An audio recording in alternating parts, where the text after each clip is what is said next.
الحمد لله نحمده ونستعينه ونستغفره ونؤمن به ونتوكل عليه ونعوذ بالله من شرور أنفسنا ومن سيئات أعمالنا من يهده الله فلا مضل له ومن يضلله فلا هادي له ونشهد أن لا إله إلا الله وحده لا شريك له ونشهد أن سيدنا ونبينا ومولانا محمدا عبده ورسوله أرسله الله تعالى إلى كافة الناس بشيرا ونذيرا أما بعد فإن أصدق الحديث كتاب الله وخير الهدي هدي محمد صلى الله عليه وسلم وشر الأمور محدثاتها وكل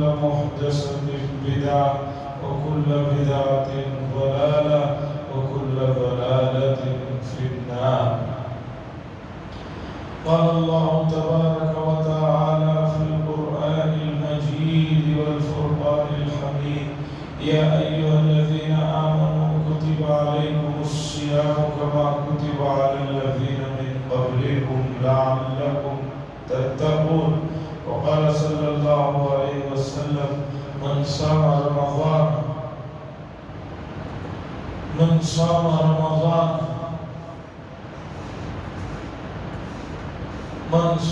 رمضان أو كما قال صلی اللہ علیہ وسلم. عزیزان محترم، گزشتہ جمعہ یہ بات آپ کے سامنے آئی کہ انسانوں کا سلسلہ جب سے شروع ہوا ہے، یعنی حضرت آدم علیہ السلام سے اب تک انسانی تاریخ کے سب سے کامل اور مکمل انسان حضرات انبیاء علیہ السلام رہے ہیں. اور انبیاء کی جو تاریخ ہمیں قرآن و حدیث سے معلوم ہوئی ہے اس کے مطابق اور کچھ دوسرے تاریخ کے حوالوں سے جو باتیں معلوم ہوئی ہیں وہ یہ ہے کہ حضرات انبیاء علیہ السلام کامل اور مکمل حضرات ہیں، اور ہر آدمی کامل اور مکمل آدمی ہی کو پسند کرتا ہے، الا یہ کہ کسی کا دماغ اگر خراب ہو گیا وہ الگ مسئلہ ہے، ورنہ ہر انسان کامل اور مکمل انسان ہی کو پسند کرتا ہے. اور کامل اور مکمل انسانوں کے جو سردار ہیں اور جو ان کے امام ہیں وہ ہیں حضرت محمد رسول اللہ صلی اللہ علیہ وسلم. قریب میں ایک عرب عالم نے کتاب لکھی، اس کا نام انہوں نے رکھا الانسان الکامل. کامل یعنی کمپلیٹ، کہ کون ہے انسان کامل. انہوں نے دلائل سے اور دلائل میں قرآن و حدیث تو ہے ہی، اب جو حضرات قرآن و حدیث کو نہیں مانتے ان کے سامنے کیسے مسئلے کو پیش کیا جائے. میں اور آپ تو قرآن کی بات کو مان لیں گے، لیکن ایک انسان ہے جو قرآن و حدیث کو نہیں مانتا، کہتا ہے کہ مجھے اس پر کوئی بھروسہ نہیں ہے. اب اسے عقلی طور پر، منطقی طور پر ایک بات کو سمجھانے کے لیے جو دلائل ہے ان دلائل سے انہوں نے سمجھا کہ رسول اللہ صلی اللہ علیہ وسلم تاریخ کے سب سے کامل اور مکمل انسان کیسے. اس کامل اور مکمل انسان کی سب سے بڑی خوبی، سب سے بڑی دلیل یہ ہے کہ رسول اللہ صلی اللہ علیہ وسلم کی ولادت سے لے کر آپ کے وصال تک کے تمام حالات دنیا کے سامنے. ایسا نہیں ہے کہ حضور صلی اللہ علیہ وسلم کی زندگی کا کوئی پہلو چھپا ہوا ہے. باقی کسی بھی انسان کے آپ بارے میں پڑھیں گے جانیں گے تو پتہ چلتا ہے کہ ان کے شروع کے زندگی کے حالات معلوم نہیں, آخر وقت کے حالات معلوم نہیں, لیکن حضور صلی اللہ علیہ وسلم کی یہ بڑی خوبی اور بڑا معجزہ ہے کہ اللہ نے ولادت سے لے کر وصال تک کے تمام حالات کو بتانے والے لوگ موجود تھے اور انہوں نے بتایا. حتیٰ کہ اللہ تبارک و تعالیٰ نے ازواج مطہرات کے ذریعے سے گھر کے جو حالات ہیں, گھر کے اندرونی جو حالات ہیں, ان حالات کو بھی امت کے سامنے لانے کا حکم دیا اور ازواج مطہرات نے بتایا کہ رسول اللہ صلی اللہ علیہ وسلم گھر میں کس طرح رہتے تھے. ایک آدمی باہر تو بڑا پہلوان ہے, لیکن گھر میں جانے کے بعد پتہ چلتا ہے وہ پہلوان نہیں. اور ایک آدمی باہر تو بڑا نرم ہے, لیکن گھر کے اندر جاتے ہیں تو پتہ چلتا ہے درندہ بن جاتا ہے. واقعات ہے. تو حضور صلی اللہ علیہ وسلم کی زندگی کے وہ اوقات جو آپ اپنے گھر میں گزارے ہیں, اس کی بھی تفصیل ہمارے سامنے موجود ہے.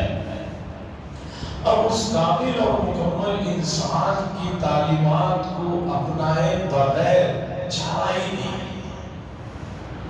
آپ رسول اللہ صلی اللہ علیہ وسلم کی بات کرتے ہیں, آپ نے جن کی تربیت کی ذرا ان کو پڑھ لیجیے, ان کو دیکھ لیجیے. جو صلی اللہ علیہ وسلم نے جن کی تربیت کی, صحابہ اکرام, ان کی زندگیوں کو پڑھ لیجیے, ان کے حالات کو پڑھ لیجیے. آپ کو پتہ چلے گا کہ رسول اللہ صلی اللہ علیہ وسلم دنیا میں آپ سے بڑھ کر کوئی مربی, کوئی استاد, کوئی تربیت کرنے والا نہیں. بنے بنائے ہوئے لوگوں کو نہیں بنایا آپ نے, ایک دم مخالف ماحول میں پل رہے ہوئے لوگوں کو بنایا. حضرت عمر رضی اللہ تعالیٰ عنہ کی زندگی کے واقعات دیکھیے, کس قدر دشمنی تھی اسلام سے, مسلمانوں سے, خود حضور سے. پھر اس کے بعد ان کے حالات کو پڑھیے. اس طرح سب کے حالات دیکھ لیجئے. ایک ایسا ماحول کہ جہاں پر انسان درندے بنے ہوئے تھے, حضور نے ان کی تربیت کی. اور تربیت جو ہے وہ اس طریقے سے کی کہ لوگوں کے اندر آپ نے اللہ تبارک و تعالی اور آپ کی جو صفات ہیں اللہ تبارک و تعالی کی, ان صفات پر اس قدر محنت کی, اس قدر اس کا استحضار کرایا کہ حضرات صحابہ کو اللہ اور اس کی صفات پر ایسے ایمان یقین ہو گیا کہ پھر ان کی زندگیوں میں تقویٰ ہی تقویٰ آتا چلا. میں نے گزشتہ جمعہ یہ بات کہی کہ بھئی تمام انبیاء نے تقوی کی وصیت کی ہے. بھئی آخر تقویٰ ہے کیا چیز, اور تمام کامیابیوں کی ضمانت کیسے ہے. جیسے میتھس کے ایک طالب علم کو کہا جائے, جب تک آپ کو ٹیبل اچھی طرح یاد نہیں ہوں گے آپ میتھس میں آگے نہیں بڑھ سکتے. تو بچہ ٹیبل کو, پہاڑوں کو, اردو میں شاید پہاڑے ہم لوگ کہتے ہیں, پہاڑوں کو اچھی طرح یاد کریں. اسی طرح ہر زبان کی جو بنیادی گرامر ہوتے ہیں وہ اتنے مضبوط ہونے چاہیے کہ اسی سے آگے چل کر جو ہے اس لینگویج کا دار و مدار رہنا. بنیاد مضبوط نہیں ہے, عمارت آگے نہیں بڑھے. جتنی عمارت آپ اونچا لے جانا چاہتے ہیں آپ کو اتنی گہرائی میں جو ہے پلروں کو لے جانا پڑتا ہے. یہ تو سب کو معلوم ہے. تو اسی طرح یہ بات سمجھیے کہ آپ کو تقوی حاصل کرنے کے لیے جو تمام کامیابیوں کی جڑ ہے وہ حاصل کرنے کے لیے آپ کو سب سے پہلے اللہ تبارک و تعالیٰ سے بے انتہا محبت ہونی چاہیے. جب محبت ہوگی پھر اللہ تبارک و تعالیٰ کی رضا کے لیے کوئی بھی کام کرنا انسان کے لیے مشکل نہیں ہوگا. مسئلہ یہ ہے کہ آج اللہ کی جو محبت ہے، محبت الہی، یہ لوگوں کو اس کی لذت اور اس کی حقیقت اور مزے کا اندازہ نہیں. شیخ سعدی نے واقعہ لکھا ہے کہ ان کی والدہ نے ان کو ایک انگوٹھی پہنائی تھی کہ بیٹا یہ انگوٹھی پہنے رکھو. یہ باہر نکلتے ہیں تو یہ ٹھگ مل جاتا ہے. اس کے ہاتھ میں گڑ کی ڈلی ہوتی ہے. وہ ٹھگ آ کر اس بچے سے کہتا ہے کہ اسے چکو گڑ. اب یہ چکتے ہیں تو گڑ کا مزہ تو میٹھا ہوتا ہے. کہتے ہیں بہت میٹھا ہے، بہت اچھا. پھر وہ ٹھگ کہتا ہے اس انگوٹھی کو چاکو. اب انہوں نے انگوٹھی کو چاکا. اب انگوٹھی میں کیا لذت آئے گی؟ انگوٹھی میں تو کوئی لذت نہیں آئے گی، وہ تو بے جان مطلب پھیکی ہے. اس ٹھگ نے کہا کہ اب بتاؤ کون سی چیز سب سے زیادہ لذیذ ہے؟ بچے نے کہا کہ گڑ بہت لذیذ ہے. اس نے کہا جب یہ لذیذ ہے تو یہ میں تمہیں دیتا ہوں، یہ بے لذیذ چیز مجھے دے. تو بچے نے، بچوں کا ذہن اس وقت اتنا ہی تھا، تو اس بچے نے نکال کر اپنی اس انگوٹھی کو اس ٹھگ کو دے دی اور وہ تھوڑا سا گڑ دے کر ان کی انگوٹھی ٹھگ کر لے کر چلا. شیخ سعدی نے یہ واقعہ لکھنے کے بعد، اپنا واقعہ لکھنے کے بعد اس سے جو سبق حاصل کیا اسے آگے لکھا ہے، مجھے وہ سنا. انہوں نے کہا کہ امت کا اس وقت حال یہ ہے کہ جو ظاہری چیزیں ان کو اچھی لگ رہی ہیں اس پر پڑھ کر انہوں نے اللہ کی جو محبت کی جو لذت ہے اسے کھو دیا. اب بچے نے ظاہری گڑ کی لذت کو محسوس کیا، بدلے میں قیمتی انگوٹھی دے دی. اسی طرح امت کا، انسانوں کا حال ہے کہ ان لوگوں نے اس دنیا کی ظاہری چمک اور لذت کو دیکھ کر یہ سمجھ لیا ہے کہ یہی قیمتی شے ہے. اگر ان کو پتا چلے کہ اللہ کی محبت جب دل میں سما جاتی ہے، اس کی لذت، اس کی کیفیت کیا ہے، اس کی قیمت کیا ہے، تب ان کو اس گڑ کی بے وقت ہونا معلوم ہوگا اور پتا چلے گا اتنا گڑ تو اس محبت کے مقابلے میں بہت مل جائے گا جس طرح اس انگوٹھی کے مقابلے میں بہت گڑ خریدا جا سکتا ہے. آپ بتائیے ایک انگوٹھی کے بدلے میں کتنا گڑ آ جائے اور کتنی میٹھی چیزیں آ جائیں. لیکن بچے کو معلوم نہیں تھا کہ انگوٹھی اتنی قیمتی ہے جس کی وجہ سے ایک ٹھگ نے اسے ٹھگ لیا. شیخ سعدی لکھتے ہیں اسی طرح دنیا کا حال ہے کہ یہاں ابلیس اور نفس جو ہے انسان کو ٹھگ رہے ہیں. وہ کیا کر رہے ہیں؟ دنیا کی اس خوبصورتی کو، اس زینت کو دکھا کر جو حقیقی قیمتی چیز ہے اللہ کی محبت، اس کو چھین لے رہے ہیں اور حضرت انسان اس میں دھوکہ کھا رہا ہے. افسوس یہ ہے کہ پتہ نہیں چل رہا. تو عزیزان گرامی، تقوی جس کی نصیحت اور وصیت تمام انبیاء علیہ السلام نے کی تھی، اس تقوی کی حقیقت کو اور اسے حاصل کرنے کے سلسلے میں آدمی جتنی بھی کوشش کرے، جتنی بھی محنت کرے، جتنے بھی اس کے لیے پاپڑ بیلنا پڑے وہ کم ہے. جیسے ایک بڑے پوسٹ کے امتحان کے لیے آدمی محنت کرتا ہے، کوشش کرتا ہے، دن رات ایک کر دیتا ہے، کیوں؟ اسے معلوم ہے کہ وہ امتحان پاس کرنے کے نتیجے، اس کے ثمرات، اس کا رزلٹ اور اس سے آنے والے کیا کیا چیزیں ہیں اسے معلوم ہے۔ تو ٹھیک اسی طریقے پر آپ تقوی کے بارے میں سمجھیے کہ تقوی اگر آپ کی زندگیوں میں آ گیا تو تمام مسائل کا حل نکل آئے گا۔ قرآن نے کہا وَمَن يَتَّقِ اللَّهَ يَجْعَل لَّهُ مَخْرَجًا وَيَرْزُقْهُ مِنْ حَيْثُ لَا يَحْتَسِبُ، اور جو تقوی اختیار کرتا ہے اللہ تبارک و تعالیٰ اس کے لیے راستے کھول دیتے ہیں۔